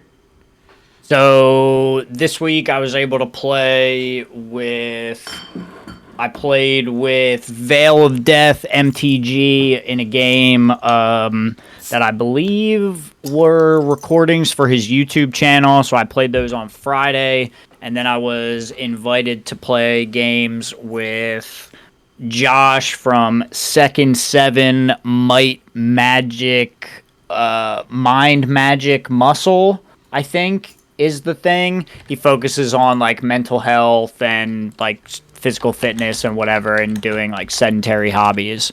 So he's really cool. So anyway, so I was playing with them on Friday, and then Josh invited me to play in his pod for Saturday. For this pod on Saturday, I didn't win any games on Friday, which is okay. But on Saturday, boy, oh boy, I got my first win in CDH with Burgie against none other than Dylan from Play to Win. So I thought that was super exciting because he's like, I don't want to use the word popular, but he is a strong player and well known in the community. So it was A, really fun to play against him, and B, I thought it was cool that my first win was against somebody like formidable. And Josh formidable as well. And this is in still using like the format of proxies and everything, correct? Oh, for sure. Okay, Yeah, I don't think there was a real card on that table. Gotcha. Just double checking. I was curious. And it's totally cool. I remember, I think it was on the Play to Win Discord where somebody was talking about like prices and like doing like having like a budget for a CDH deck, and Dylan's response was, being that I print all my cards, he doesn't even think about the prices of cards. It's not like, oh, Grim Monolith, that's a $200 card. He has no concept of it because it doesn't matter to him. He just has to print them out and sleeve them up. So I thought that was interesting. But it just goes to show how much proxies are a part of how people play. Because yeah, shit's expensive and you want to play with the fun shit. Yeah. No, that's But tell us about the win then. Like, how did that come about? You're playing Burgie. And I think there's kind of an asterisk next to the game because I took a game action and one of the players recommended I do something different. So they allowed me to like take back my thing and do something else. So I feel. And if you watch the video, I kind of presented that. I was like, isn't that a bit of a feels bad? And they were like, oh, no, just go with it, whatever. So they let it slide. But I think it was that ultimately led to me winning the game. I was able to knock Dylan out first because he was playing the deck's called Blood Pod, which is Tana Timna. So he has access to white, black, red, and green. Gotcha. And in that deck specifically, blood, or the pod part of the name, references Birthing Pod. Birthing Pod is a strategy by which you sacrifice creatures to the Birthing Pod to go up in converted mana cost. You do that to assemble a combo where you win the game. So he's playing Blood Pod, but part of Blood Pod is to use Birthing Pod to get creatures out that are going to stax the board, meaning like slow down gameplay for everybody else. So he has like non-creature spells cost one more. Players can only cast one spell per turn. You got to pay this tax. You got to pay that tax. Like all kinds of things like that to say we can't play the game. And then meanwhile, he's turning his stuff sideways, trying to like chip at our life totals. Gotcha. And so Dylan, I'll say the Blood Pod player was significantly hampering my time in the game, where I wasn't really doing much of anything. But I think that's why I was able to win the game, because nobody was like turning and attacking me. They were just like, "Oh, the Storm player's out of the game. We'll worry about him last." But a couple of key moments. The blue-white control player had a board wipe, which is like really uncommon. So his board wipe killed all of the staxing taxing creatures of the blood pod player, and that then gave me access to get back into the game because I had a handful of gas. He just needed to go. Yeah. So well, it's funny that they were like avoiding getting rid of you, like because they're like, we can deal with him later, and then this dude's like, yeah, let me wipe out everything that's stopping this guy from just like fucking like laying down the hammer. A slight oversight, but also I wanted to bring it back a little bit to the like them kind of giving you a better opportunity in the game and like the asterisk. I don't see it as an asterisk because, as you have said in this community and everything, these players are looking to play against the best cards. They're looking to see how they do in those scenarios and everything. So like them being like, this might be a little bit better. Like it's a learning experience for you. So Sure. like you're going to be able to like go into games with them in the future and like play more optimally just right off the bat, just by knowing a little bit better like the interactions or like seeing like the reasoning behind why they were like this is better. But and also, that was part of it. I didn't understand. Yeah, and so like with them like being like, yeah, we're playing with proxies, we're playing like we want to play against like the best, like them being like, hey, like you should probably do this.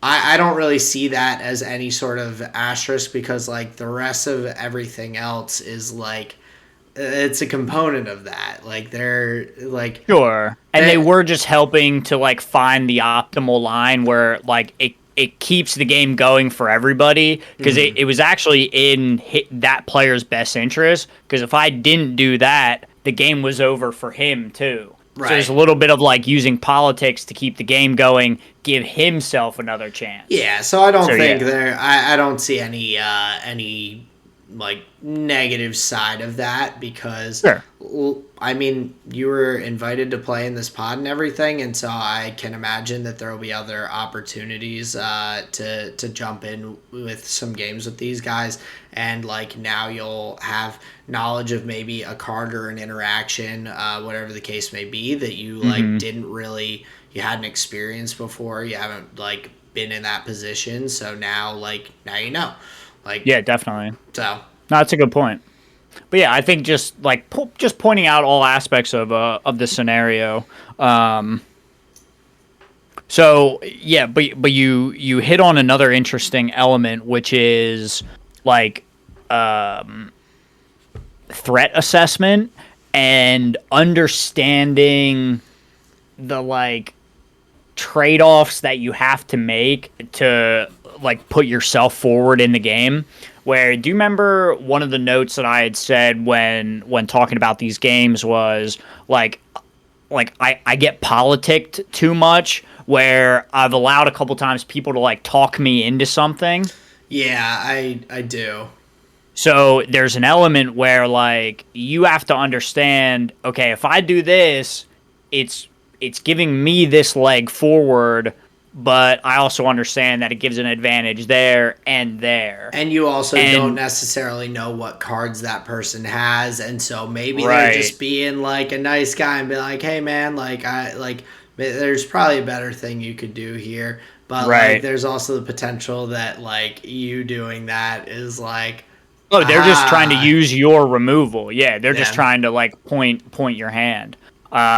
So you also have to think about this stuff, and so yeah, there's a lot that goes on in those moments, but I do believe it was the right play for him as well to board wipe, because a lot of go ahead. Was the guy who did the board wipe the same guy that like corrected your play? Okay, I was just curious.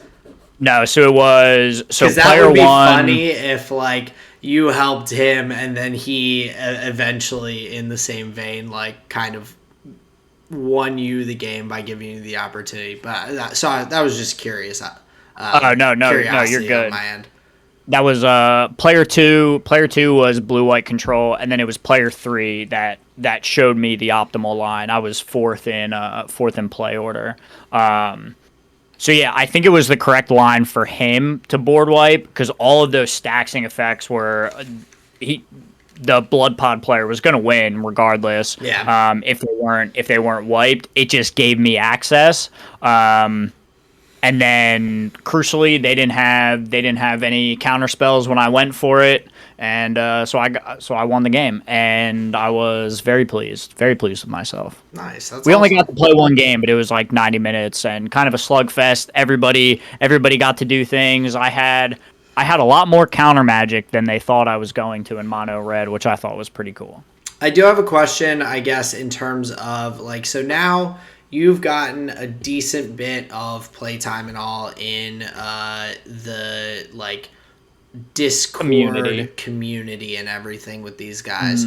Um, what are the turn length or like the game lengths in turns? Have you been keeping track at all of like those stats of like average turns per game and things like that as you were in the Commander 9? And like, I'm curious how they kind of compare side by side.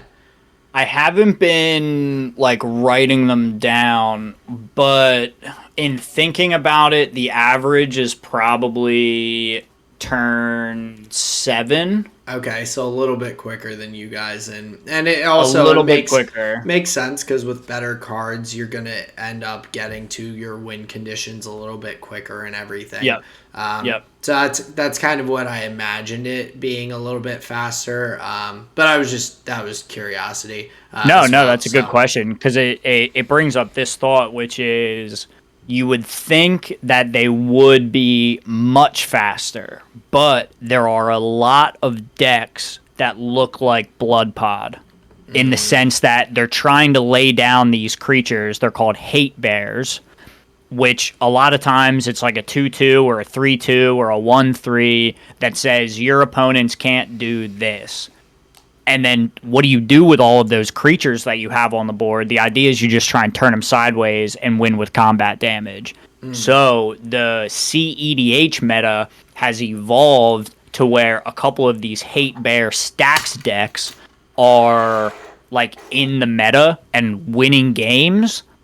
So that slows down games significantly where once combat becomes the win condition, it's going to take you like 3-4 turns to, all right, swing in, hit you. All right, pass turn. They can't do anything, can't do anything, can't do anything. All right, my turn, go to combat, swing in, blah, blah, blah. That just takes a longer time. But because of some things that have been banned recently, the meta has slowed down because all of those slots that would have been mental misstep, mana drain, counterspell, all of those lists that would have had to be counterspells to counter the speed at which other players were winning the game. All of those fast counterspells can come out and you can just come up with other winning strategies. gotcha. So you're seeing a big one is Dylan's Blood Pod list, where you get access to 4 colors, sans blue. You don't need it unless you're playing Thoracle, which is fast as Oracle, which is like basically like one part of a 2-card win condition. If you're not playing blue, that means you're not playing the counter spells, you're not playing the Thoracle package. You lean into the hate bears, and then you get a massive like combat buff. So all of those decks, they play Elish Norn. Elish Norn says your creatures get +2/+2, your opponent's creatures get -2/-2. Ooh. So that That's a kills fucking brutal card. yeah, dude, she is brutal. So Elish Norn kills everything, and then all of your things are buffed up. So you just bat, kill somebody. Gotcha. Or you have Timna Kamal, which gives you access to white, black, and green. Kamal buffs all your things, gives them +3/+3 and trample. So the idea, put a bunch of hate bears out, say your opponents can't play, empty their board out a little bit, cast Kamal, kill them. Yeah. So because the meta has slowed down with some format changes, we are kind of in that like 7 to 10 range, even in like CEDH meta. Yeah. So, It also like I guess it kind of makes sense because like even though people have access to get to their win conditions a little bit better in terms of cards that when you're playing with proxies and all, that also gives people access to better removal, better like things to counter their opponents and everything, which can draw out games. So yeah, that does make sense in that way as well. So. But yeah, I think that's just an interesting question to think about. Think about the meta and like just kind of what I've seen. I know combo is pretty tough to play in this meta. I felt like there were a bunch of cards that were just like, well, that shuts me down. Well, that shuts me down for now. Yeah. But that's all part of the puzzle. Like trying to figure out, do you have the removal? Do you have the counter spell for it? Can you play around it? So yeah, it's been really fun. Yeah, and I'm sure that there's opportunities based on what the other players in the play group are playing to be able to play combo, like a deck that has some sort of combo.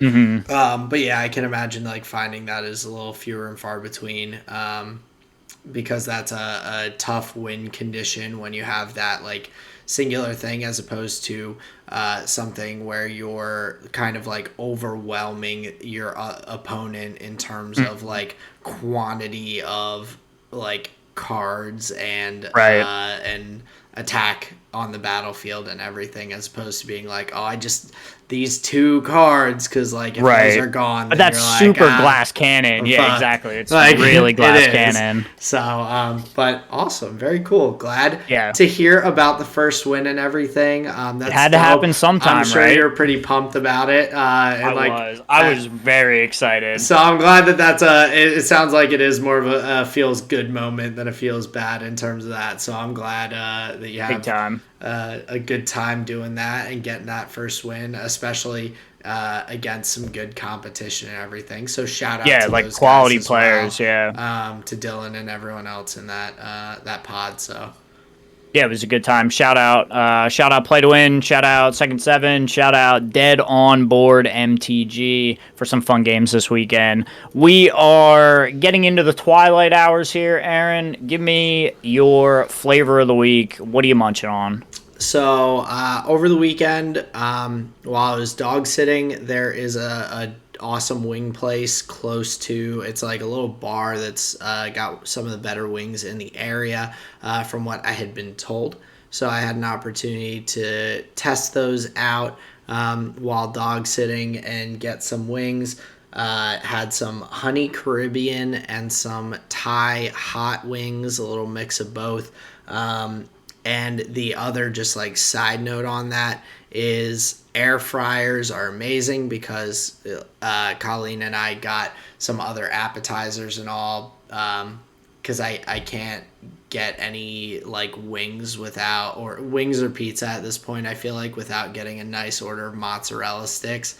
Plus they had fried pickles on the menu, so you got to get all of them. So like we're hitting the app, so I had to bring some of the wings home, and the fact that like I threw them in the air fryer for a little bit and like they tasted just as good as like when they were fresh and I had just picked them up. I like air fryers are amazing. I love it.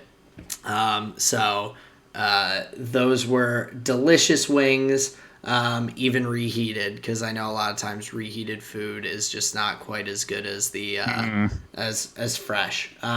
For my music, like I said at the beginning of the episode, went to a concert on Friday, some pop punk music, seeing one of my favorite bands, favorite pop punk bands, the Wonder Years, who my buddy Shane, shout out to him, got me into years and years and years ago. They had brought another band called Future Teens on with them as an opener, along with a couple other bands, and Future Teens was like just really, really solid, like kind of a bit more relatable than a lot of the pop punk genre. I feel like Did they have songs about Twitter? No, but it was a lot more like mid to late 20s people things, I guess. Like I feel like a lot of pop punk is very much about like teenagers and like the struggle of like growing up and like all these different things. And Prom kind night of gone wrong.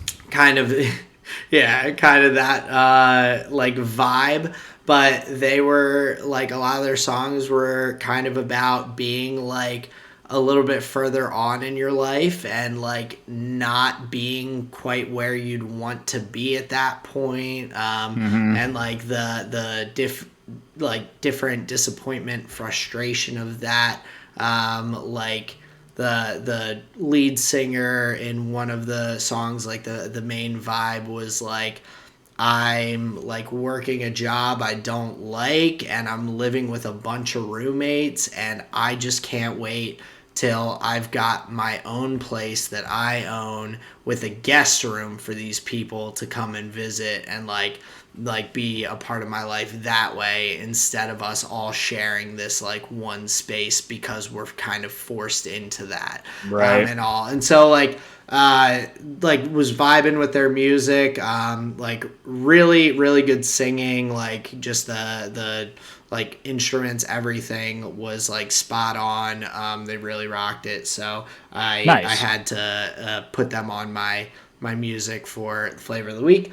Very cool. And then for my visual medium, it's not a show or movie or anything. I'm branching out, and I know that it'll probably be a little bit weird, but in terms of like what I usually go for, but it's the new Warzone map actually. Like we've been playing, it just came out recently, but the map is very different visually than the previous one was. The previous map had a lot of buildings everywhere and really like some different open spaces and all. But it was urban combat. Much more urban. A lot of things were like darker visually in terms of like inside buildings, like not as well lit, harder to see things and all. This is like big tropical area, so there's way more trees, there's way more like cool little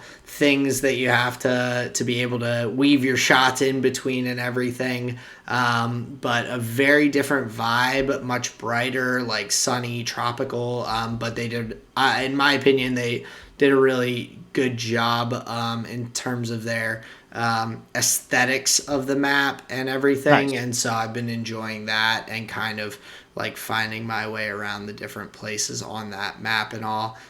Very cool. So that was pretty cool. So, but nice. How about yourself, my friend?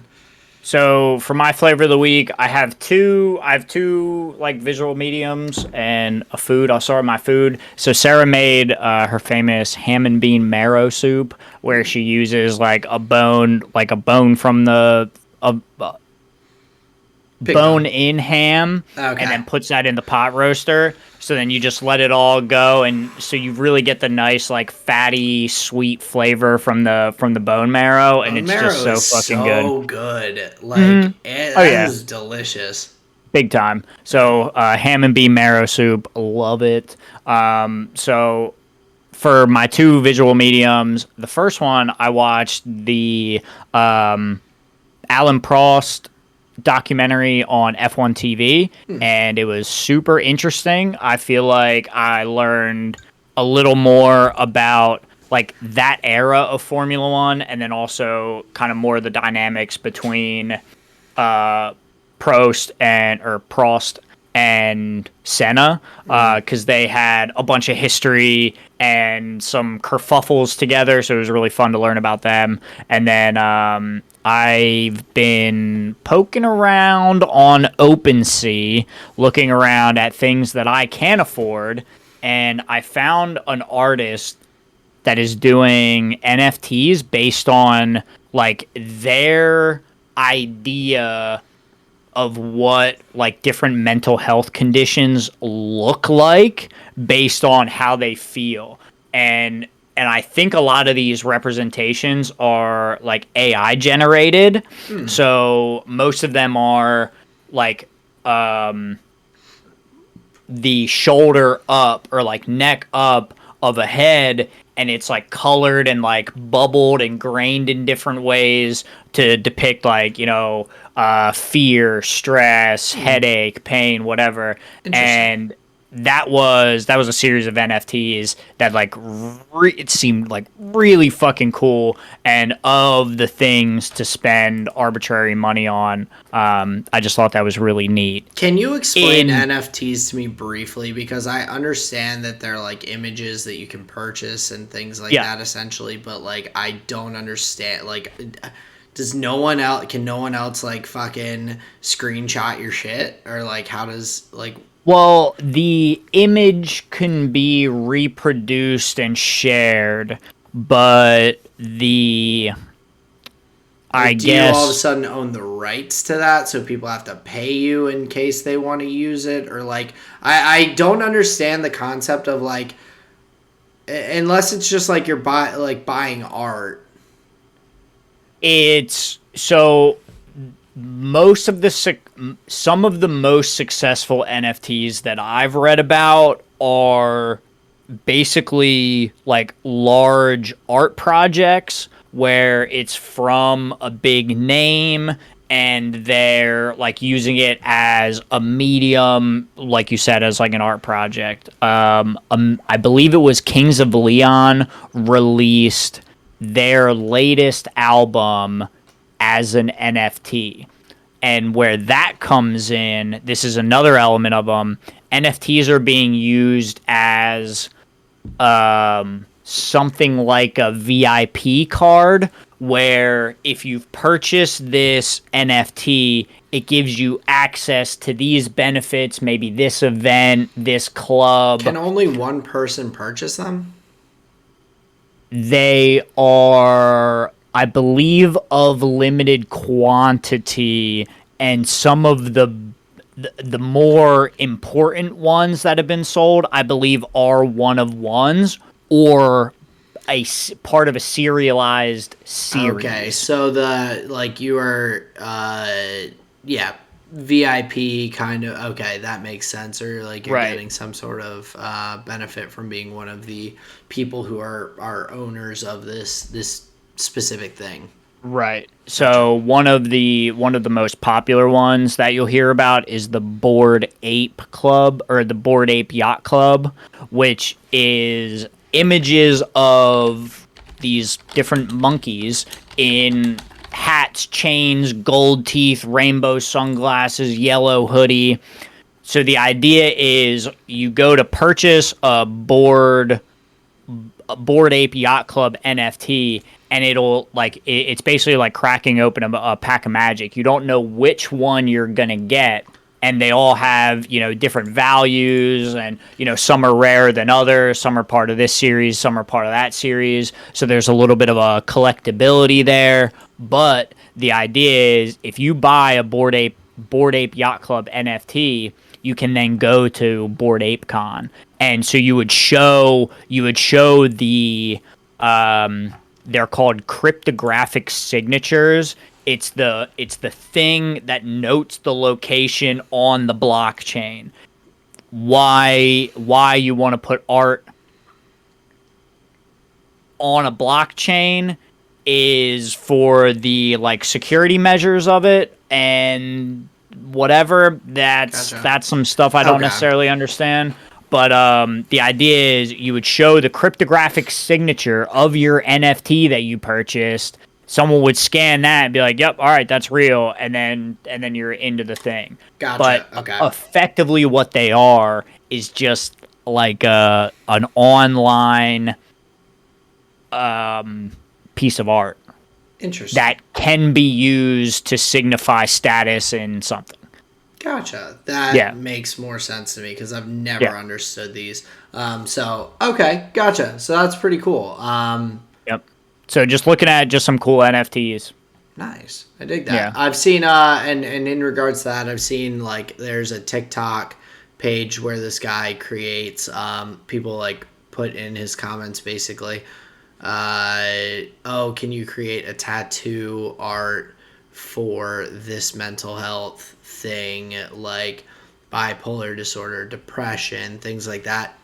And he comes with really unique like combination of things that kind of morph together into this piece of art that kind of like looking at them depict like the feeling, the internal struggle, whatnot with whatever that mental health issue is. And so that also came to mind when you mentioned that with the NFTs. But that's pretty cool. Nice, man.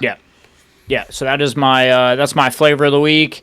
Any final notes here before we get out of here, Aaron? Well, I know you do as well. We want to thank everyone again for an awesome year of being able to do this podcast and being able to put this out to you all. We're looking forward to this coming year and everything. So again, don't forget, we are going to be off the next couple of weeks to come back strong and fresh for the new year in 2022. So keep an eye out on our Twitter, like Justin had said at the beginning, at tall and short of one, the number one, for when we're coming back, when we're putting everything out. But really looking forward to that and really happy to be able to continue doing this and all. Yeah, but that's about all. Well, and of course, find us on Spotify, find us on YouTube. You can listen to us, watch us, and listen to us. We're out there, so check it out. But Justin, take us on out. Just like I say every episode, just want to say thank you so much for tuning in. Thank you so much for listening. It is you guys that have made this such a good year. Thank you kindly. This has been another episode of the Tall and Short of It podcast. See you next year, everyone. Bye, guys.